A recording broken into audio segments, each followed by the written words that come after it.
Chapter 10, Interrogations. Before we get into this chapter, I just sent you a text because it's it's Friday, and you're still staying. Well, it's Saturday now. It's late in the morning.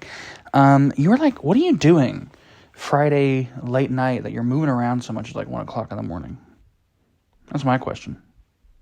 I had to text you because I was like, "Should come down here?" I said, "Don't come down here. If you do, I'll kill you." Anyways,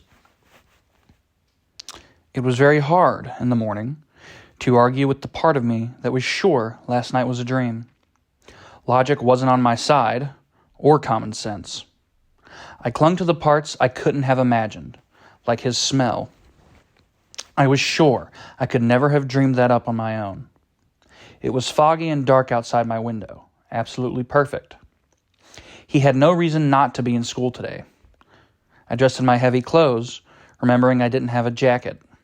Further proof that my memory was real. When I got downstairs, Charlie was gone again.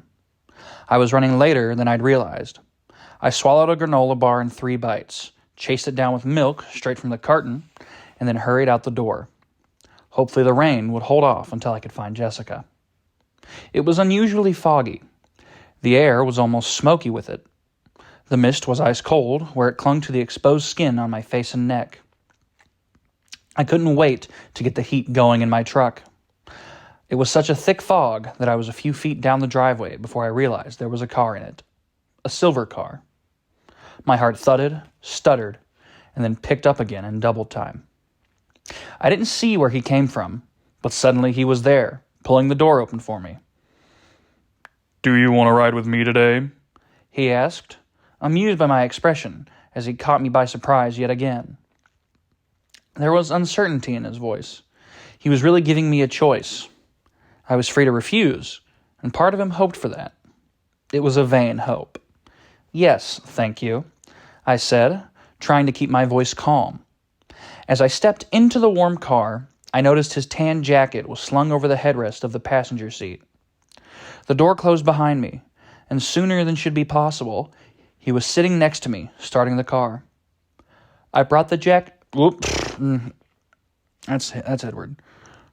"I brought the jacket for you. I didn't want you to get sick or something." His voice was guarded. I noticed that he wore no jacket himself, just a light gray knit V-neck. Whoops, that's not the end of the sentence. Just a light gray knit V-neck shirt with long sleeves. Again, the fabric clung to his perfectly muscled chest. It was a colossal tribute to his face that had kept my eyes away from his body. I'm not quite that delicate. Let me read that again. That's not the right syntax. "I'm not quite that delicate," I said, but I pulled the jacket onto my lap, pushing my arms through the 2 long sleeves, curious to see if the scent could possibly be as good as I remembered. It was better. "Aren't you?" he contradicted in a voice so low I wasn't sure if he meant for me to hear. We drove through the fog-shrouded streets, always too fast, feeling awkward. I was, at least. Oh my God, it hurts. I'm fucking up. We drove through the fog-shrouded streets, always too fast, feeling awkward. I was, at least. Last night, all the walls were down. Almost all. I didn't know if we were still being as candid today. It left me tongue-tied. I wanted for him to speak. He turned to smirk at me. "What, no 20 questions today?" "Do my questions bother you?" I asked, relieved. "Not as much as your reactions do." He looked like he was joking, but I couldn't be sure. I frowned. "Do I react badly?"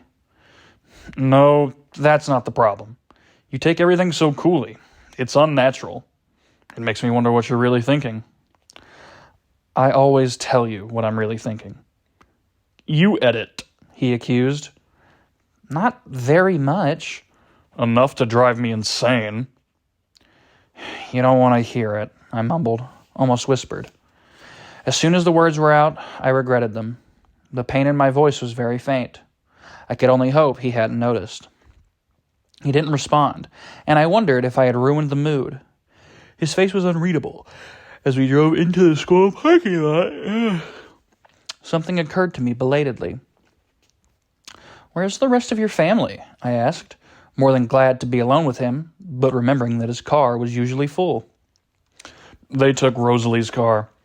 He shrugged as he parked next to a glossy red convertible with the top up. Ostentatious, isn't it? Wow, I breathed. If she has that, why does she ride with you? Like I said, it's ostentatious. We try to blend in. You don't succeed, I laughed and shook my head as we got out of the car. I wasn't late anymore. His lunatic driving had gotten me to school in plenty of time. So why did Rosalie drive today if it's more conspicuous? Haven't you noticed? I'm breaking all the rules now. He met me at the front of the car, staying very close to my side as we walked onto campus. I wanted to close that little distance to reach out and touch him, but I was afraid he wouldn't like me to. Why do you have cars like that at all? I wondered aloud. If you're looking for privacy. An indulgence, he admitted with an impish smile. We all like to drive fast. Figures, I muttered under my breath. Under the shelter of the cafeteria roof's overhang, Jessica was waiting, her eyes about to bug out of their sockets. Over her arm, bless her, was my jacket. Hey, Jessica, I said when we were just a few feet away. Thanks for remembering. She handed me my jacket without speaking. Good morning, Jessica, Edward said politely. It wasn't really his fault that his voice was so irresistible, or what his eyes were capable of. Hi. She shifted her wide eyes to me, trying to gather her jumbled thoughts. I guess I'll see you in Trig. She gave me a meaningful look, and I suppressed a sigh. What on earth was I going to tell her? Yeah, I'll see you then. She walked away, pausing twice to peek back over her shoulder at us. What are you going to tell her? Edward murmured. Hey, I thought you couldn't read my mind, I hissed. I can't, he said, startled. Then understanding brightened his eyes. However, I can read hers. She'll be waiting to ambush you in class. I groaned as I pulled off his jacket and handed it to him, replacing it with my own. He folded it over his arm. So what are you going to tell her? A little help, I pleaded. What does she want to know? He shook his head, grinning wickedly. That's not fair. No, you not sharing what you know. Now that's not fair. He deliberated for a moment as we walked. We stopped outside the door to my first class. She wants to know if we're secretly dating, and she wants to know how you feel about me, he finally said. Yikes. What should I say? I tried to keep my expression very innocent. People were passing us on their way to class, probably staring, but I was barely aware of them. He paused to catch a stray lock of hair that was escaping the twist on my neck and wound it back into place. My heart spluttered hyperactively. I suppose you could say yes to the first, if you don't mind.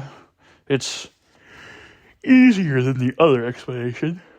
And see, it's only when I'm doing his voice that I fucking yawn so much. I swear to God. I'm not changing it, though. I don't mind, I said in a faint voice.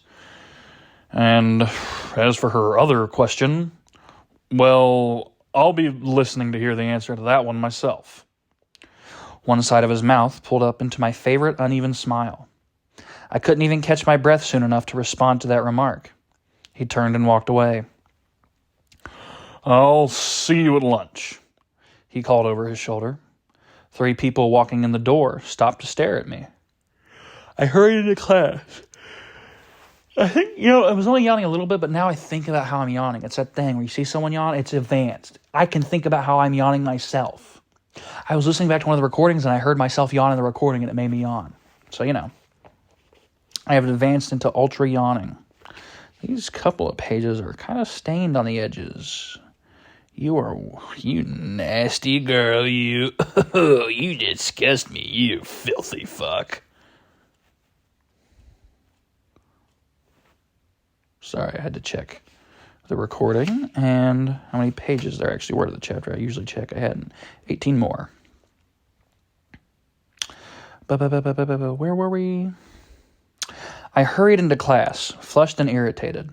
He was such a cheater. Now I was even more worried about what I was going to say to Jessica. I sat in my usual seat, slamming my bag down in aggravation. "Morning, Bella," Mike said from the seat next to me. I looked up to see an odd, almost resigned look on his face. "How was Port Angeles?" There was no honest way to sum it up. "Great," I finished lamely. Jessica got a really cute dress. "Did she say anything about Monday night?" he asked, his eyes brightening. I smiled at the turn the conversation had taken. "She said she had a really good time," I assured him. "She did?" he said eagerly. "Most definitely." Mr. Mason called the class to order then, asking us to turn in our papers. English and then government passed in a blur, while I was worried about how to explain things to Jessica and agonized over whether Edward would really be listening to what I said through the medium of Jess's thoughts. How very inconvenient his little talent could be when it wasn't saving my life. The fog had almost dissolved. Oh, one sec. I'm clearing my throat. The fog had almost dissolved by the end of the second hour, but the day was still dark with low, oppressing clouds. I smiled up at the sky. Edward was right, of course. When I walked into Trig, Jessica was sitting in the back row, nearly bouncing off her seat in agitation. It's like a fucking curse has been put on me. Anytime I say Edward's name, I yawn. I've Pavloved myself into it. I reluctantly went to sit by her, trying to convince myself it would be better to get it over with as soon as possible. "Tell me everything," she commanded before I was in the seat.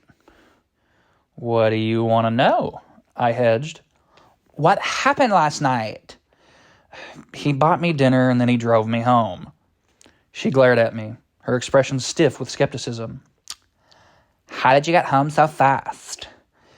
"He drives like a maniac." It was terrifying. I hoped he heard that. "Was it like a date? Did you tell him to meet you there?" I hadn't thought of that. No. I was very surprised to see him there.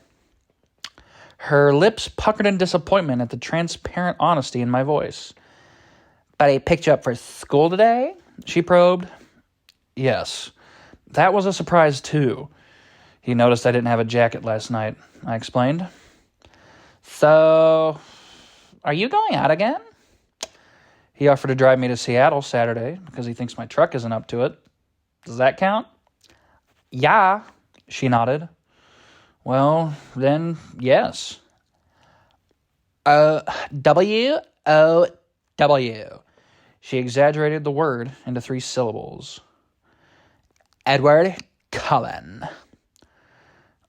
"I know," I agreed. Wow.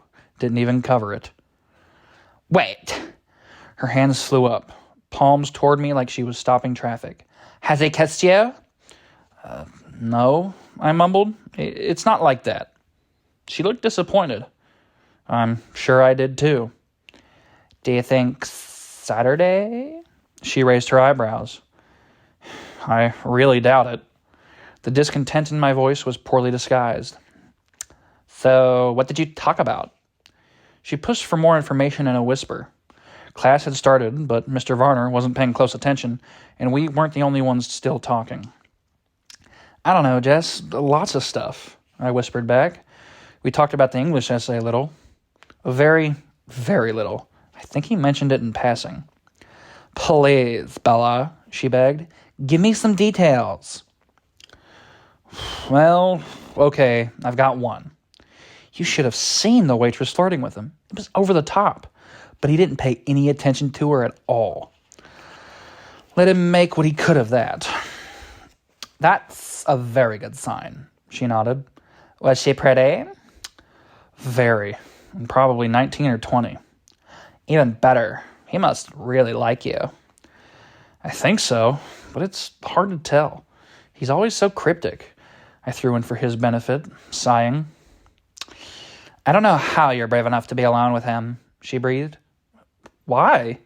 I was shocked, but she didn't understand my reaction. It's so intimidating. I wouldn't know what to say to him. And then she burped so loud and stinky. She made a face, probably remembering this morning or last night when he'd turned the overwhelming force of his eyes on her. I do have some trouble with incoherency when I'm around him, I admitted. Oh. Well, he is unbelievably gorgeous. Jessica shrugged as if this excused any flaws, which in her book it probably did. There's a lot more to him than that. Really? Like what? I wished I had let it go. Almost as much as I was hoping he'd been kidding about listening in. I can't explain it right, but he's even more unbelievable behind the face. The vampire who wanted to be good, who ran around saving people's lives so he wouldn't be a monster. I stared towards the front of the room. Is that possible? She giggled.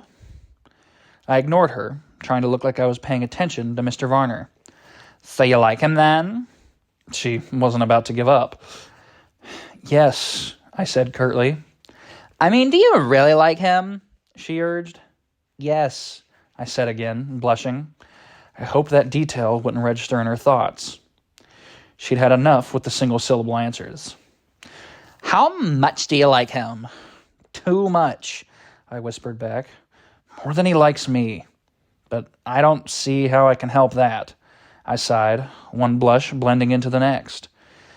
Then, thankfully, Mr. Varner called on Jessica for an answer. She didn't get a chance to start on the subject again during class, and as soon as the bell rang, I took evasive action.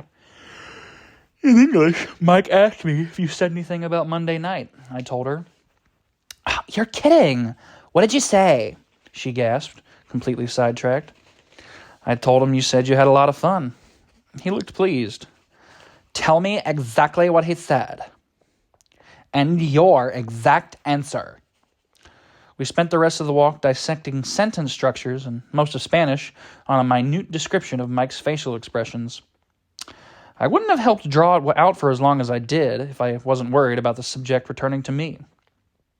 And then the bell rang for lunch. As I jumped up out of my seat, shoving my books roughly in my bag, my uplifted expression must have tipped Jessica off. You're not sitting with us today, are you? She guessed. I don't think so. I couldn't be sure that he wouldn't disappear inconveniently again. But outside the door to our Spanish class, leaning against the wall, looking more like a Greek god than anyone had a right to, Edward was waiting for me. Jessica took one look, rolled her eyes, and departed. See you later, Bella. Her voice was thick with implications.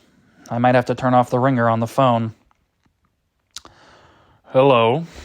His voice was amused and irritated at the same time. He had been listening. It was obvious. All right. In the interest of shaboopy, for the rest of the conversation, until they leave the lunch and they go to whatever's next, until the next scene, I'm going to do a Hank Hill impression for Edward because the voice is just making me too yawny. It's not going to be a good one. And multiple times I'm going to have to say a couple phrases to get into it. And you're going to hear those a lot. But that's what we're doing. I couldn't think of anything else to say, and he didn't speak. Biding his time, I presumed. So it was a quiet walk to the cafeteria. Walking with Edward through the crowded lunchtime rush was a lot like my first day here. Everyone stared. He led the way into the line, still not speaking, though his eyes returned to my face every few seconds, their expressions speculative. It seemed to me that irritation was winning out over amusement as the dominant emotion in his face. I fidgeted nervously with the zipper on my jacket. He stepped up to the counter and filled a tray with food. What are you doing? I objected. You're not getting all that for me. He shook his head, stepping forward to buy. Damn it, Bobby. Half is for me, of course. I raised one eyebrow. He led the way to the same place we'd sat that one time before, From the other end of the long table, a group of seniors gazed at us in amazement as we sat across from each other. Edward seemed oblivious. "Take whatever you want," he said, pushing the tray toward me. "I'm curious," I said as I picked up an apple, turning it around in my hands. "What would you do if someone dared you to eat food?" All right, I wanted to do the Hank Hill one, but if I do, I'm going to have to say, "Damn it, Bobby," and "Do I look like I know what a JPEG is?" literally before every time he speaks, because otherwise I lose the voice. So instead, I'm going to go with a very stereotypical Indian accent, because I just have to. "What would you do if someone dared you to eat food?" "You're always curious," he grimaced, shaking his head. He glared at me, holding my eyes as he lifted the slice of pizza off the tray and deliberately bit off a mouthful, chewed quickly, and then swallowed. I watched, eyes wide. "If someone dared you to eat dirt, you couldn't you?" he asked condescendingly. I wrinkled my nose. "I did once, on a dare," I admitted. "It wasn't so bad." He laughed. "I suppose I'm not surprised." Something over my shoulder seemed to catch his attention. "Jessica's analyzing everything I do. She'll break it down for you later." He pushed the rest of the pizza toward me. The mention of Jessica brought a hint of his former irritation back to his features. I put down the apple and took a bite of the pizza, looking away, knowing he was about to start. "So the waitress was pretty, was she?" That wasn't Indian. "Oh, hello. So the waitress was pretty, was she?" he asked casually. "You really didn't notice?" "No, I was paying attention." "I wasn't paying attention. I had a lot on my mind." Poor girl. I could afford to be generous now. "Something was said to Jessica. Well, it bothers me." He refused to be distracted. His voice was husky. It sure is. And he glanced up from under his lashes with troubled eyes. I'm not surprised you heard something you didn't like. You know what they say about eavesdroppers," I reminded him. "I warned you I would be listening." "And I warned you that you didn't want to know everything I was thinking." "You did," he agreed. But his voice was still rough. "You aren't precisely right, though. I do want to know what you're thinking. Everything. I just wish that you wouldn't be thinking some things." I scowled. "That's quite a distinction." "But that's not really the point at the moment." "Then what is?" We were inclined toward each other across the table now. He had his large white hands folded under his chin. I leaned forward, my right hand cupped around my neck. I had to remind myself that we were in a crowded lunchroom. Lunchroom? Jesus. I had to remind myself that we were in a crowded lunchroom, with probably many curious eyes on us. It was easy to get wrapped up in our own private, tense little bubble. "Do you truly believe that you care for me more than I do for you?" he murmured, leaning close to me as he spoke, his dark golden eyes piercing. I tried to remember how to exhale. I had to look away before it came back to me. "You're doing it again," I muttered. His eyes opened wide with surprise. "What?" "Dazzling me," I admitted, trying to concentrate as I looked back at him. "Oh," he frowned. "It's not your fault," I sighed. "You can't help it." "Are you going to answer the question?" I looked down. "Yes." "Yes, you are going to answer the question, or yes, you really think that?" He was irritated again. "Yes, I really think that." I kept my eyes down on the table, my eyes tracing the pattern of the faux wood grains printed on the laminate. The silence dragged on. I stubbornly refused to be the first to break it this time, fighting hard against the temptation to peek at his expression. Finally he spoke, voice velvet soft. "You're wrong." I glanced up to see that his eyes were gentle. "You can't know that," I disagreed in a whisper. I shook my head in doubt, though my heart throbbed at his words, and I wanted so badly to believe them. "What makes you think so?" His liquid topaz eyes were penetrating, trying futilely, I assumed, to lift the truth straight from my mind. I stared back, struggling to think clearly in spite of his face, to find some way to explain. As I searched for the words, I could see him getting impatient. Frustrated by my silence, he started to scowl. I lifted my hand from my neck and held up one finger. "Let me think," I insisted. His expression was cleared, now that he was satisfied that I was planning to answer.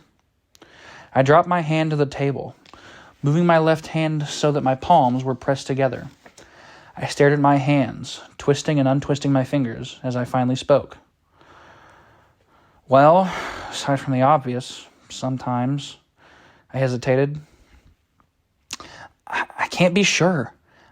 I don't know how to read minds, but sometimes it seems like you're trying to say goodbye when you're saying something." That was the best I could sum up the sensation of anguish that his words triggered in me at times. "Perceptive," he whispered. And there was the anguish again, surfacing as he confirmed my fear.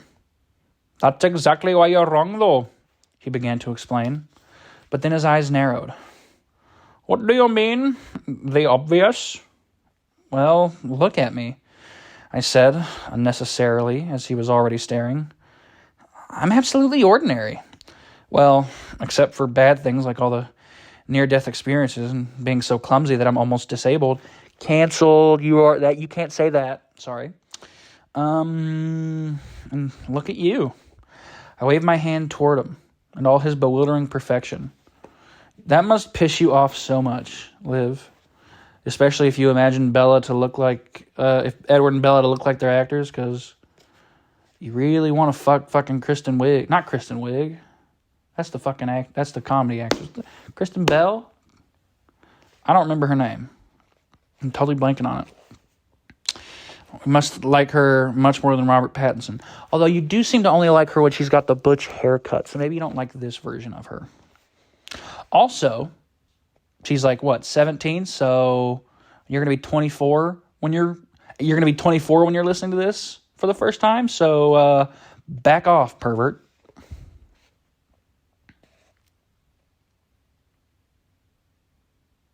His brow I am so sorry. I haven't paused the recording. I just totally had a brain fart trying to find where I was. I found it, and then I was just kind of looking at the first word silently, like, okay, and now the noise starts being made, forgetting that I was the one who had to make the noise.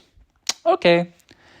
His brow creased angrily for a moment, then smoothed as his eyes took on a knowing look. "You don't see yourself very clearly, you know. I'll admit you're dead on about the bad things," he chuckled blackly. "But you didn't hear what every human male in this school was thinking on the first day." I blinked, astonished. "I don't believe it," I mumbled to myself. "Trust me, just this once. You are the opposite of ordinary." My embarrassment was much stronger than my pleasure at the look that came into his eyes when he said this. I quickly reminded him of my original argument. "But I'm not saying goodbye," I pointed out. "Don't you see? That's what proves me right. I care the most because if I can do it..." He shook his head, seeming to struggle with the thought. "If leaving is the right thing to do, then I'll hurt myself to keep from hurting you, to keep you safe." I glared. "And you don't think I would do the same?" "You'd never have to make the choice." Abruptly, his unpredictable mood shifted again. Sorry, this just came to mind. Was Renesmee a stillbirth? Would she be classified as stillbirth? Sorry, anyways. Also, isn't she a vampire, or does she not? Do they not turn Bella into a vampire until after she gives birth? Because also, how she would never grow up. I don't know. I'm just because they don't age, but maybe you got to finish puberty. That's a simple way to get, unless there's kid vampires. That's a great way to get around any creepiness or have to deal with the morality of well, what if a vampire's been alive for 200 years, but they were turned when they were 12 and they're trying to get action? It's a great way to say it. It's that you can't, even if you're infected with vampirism, it will just be dormant in your system. And it won't take take any effect until your pineal gland? Your pineal gland is started calcification, which I think that's what happens, or just when your pineal gland becomes completely inactive. So it doesn't have to wait that long, so you have to go through puberty at least.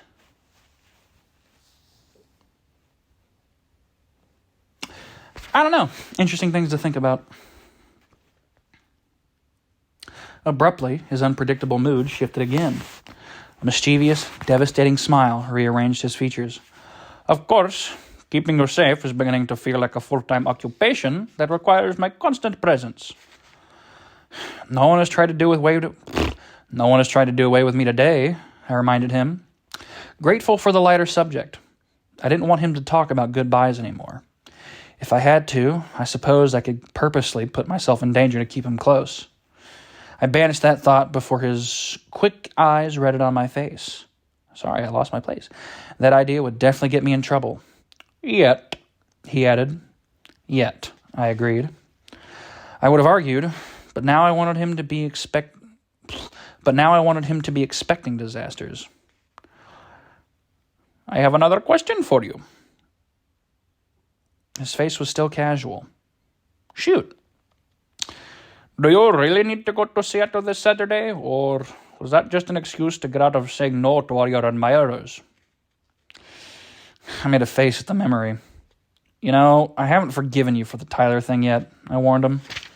It's your fault that he's deluded himself into thinking I'm going to prom with him. Oh, he would have found a chance to ask you without me. I just really wanted to watch your face, he chuckled. I would have been angrier if his laughter wasn't so fascinating. If I'd asked you, would you have turned me down? He asked, still laughing to himself. Probably not, I admitted. But I would have canceled later, faked an illness or sprained an ankle. He was puzzled. Why would you do that? I shook my head sadly. You've never seen me in gym, I guess, but I would have thought you would understand. Are you referring to the fact that you can't walk across a flat, stable surface without finding something to trip over? Obviously. That wouldn't be a problem. He was very confident. It's all in the leading. He could see that I was about to protest, and he cut me off. But you never told me. Are you resolved on going to Seattle? Or do you mind if we do something different? As long as the we part was in, I didn't care about anything else. I'm open to alternatives, I allowed, but I do have a favor to ask. He looked wary, as he always did when I asked an open-ended question. What? Can I drive? He frowned. Why? Well, mostly because when I told Charlie I was going to Seattle, he specifically asked if I was going alone, and at that time, I was. If he asked again, I probably wouldn't lie, but I don't think he will ask again, and leaving my truck at home would just bring up the subject unnecessarily. And also, because your driving frightens me. He rolled his eyes. Of all the things about me that could frighten you, you worry about my driving? He shook his head in disgust, but then his eyes were serious again. Won't you want to tell me... Sorry about that. Won't you want to tell your father that you're spending the day with me? There was an undercurrent to his question that I didn't understand. With Charlie, less is always more. I was definite about that. Where are we going, anyway? The weather will be nice, so I'll be staying out of the public eye. And you can stay with me if you'd like. Again, he was leaving the choice up to me. And you'll show me what you meant about the sun? I asked, excited by the idea of unraveling another of the unknowns. Yes, he smiled, and then paused. But if you don't want to be alone with me, I'd still rather you didn't go to Seattle by yourself. I shudder to think of the trouble you could find in a city that size. I was miffed. Phoenix is 3 times bigger than Seattle, just in population. In physical size, but apparently, he interrupted me, your number wasn't up in Phoenix, so I'd rather you stayed near me. His eyes did that unfair smoldering thing again. I couldn't argue with the eyes or the motivation, and it was a moot point anyways. Checking pages again. Do I finish? Okay, it's actually till 2:17. Just checking. As it happens, I don't mind being alone with you. I know, he sighed, brooding. You should tell Charlie, though. Why in the world would I do that? His eyes were suddenly fierce. To give me some small incentive to bring you back.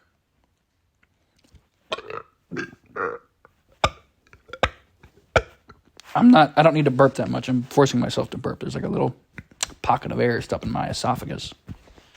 I've dealt with it. I gulped, but after a moment of thought, I was sure. I think I'll take my chances. He exhaled angrily and looked away. Let's talk about something else, I suggested. What do you want to talk about then? He asked. He was still annoyed. I glanced around us, making sure we were well out of anyone's hearing. As I cast my eyes around the room, I caught the eyes of his sister, Alice, staring at me. The others were looking at Edward. I looked away swiftly back to him, and I asked the first thing that came to mind. Why did you go to that Goat Rocks place last weekend? To hunt? Charlie said it wasn't a good place to hike because of bears. He stared at me as if I was missing something very obvious. Bears? I gasped, and he smirked. You know, bears are not in season, I added sternly to hide my shock. If you read carefully, the laws only cover hunting with weapons, he informed me. He watched my face with enjoyment as that slowly sunk in. Bears? I repeated with difficulty. Grizzly is Emmett's favorite. His voice was still offhand, but his eyes were scrutinizing my reaction. I tried to pull myself together. I said, taking another bite of pizza as an excuse to look down. I chewed slowly and then took a long drink of Coke without looking up. So, I said after a moment, finally meeting his now anxious gaze, what's your favorite? He raised an eyebrow, and the corners of his mouth turned down in disapproval. Mountain lion. Huh, I said in a politely disinterested tone, looking for my soda again. Of course, he said, and his tone mirrored mine. We have to be careful not to impact the environment with injudicious hunting. We try to focus on areas with an overpopulation of predators, ranging as far away as we need. There's always plenty of deer and elk here, and they'll do. But where is the fun in that? He smiled teasingly. Where indeed? I murmured around another bite of pizza. Early spring is Emmett's favorite bear season. They're just coming out of hibernation, so they're more irritable. He smiled at some remembered joke. Nothing more fun than an irritated grizzly bear, I agreed, nodding. He snickered, shaking his head. Tell me what you're really thinking, please. I'm trying to picture it, but I can't, I admitted.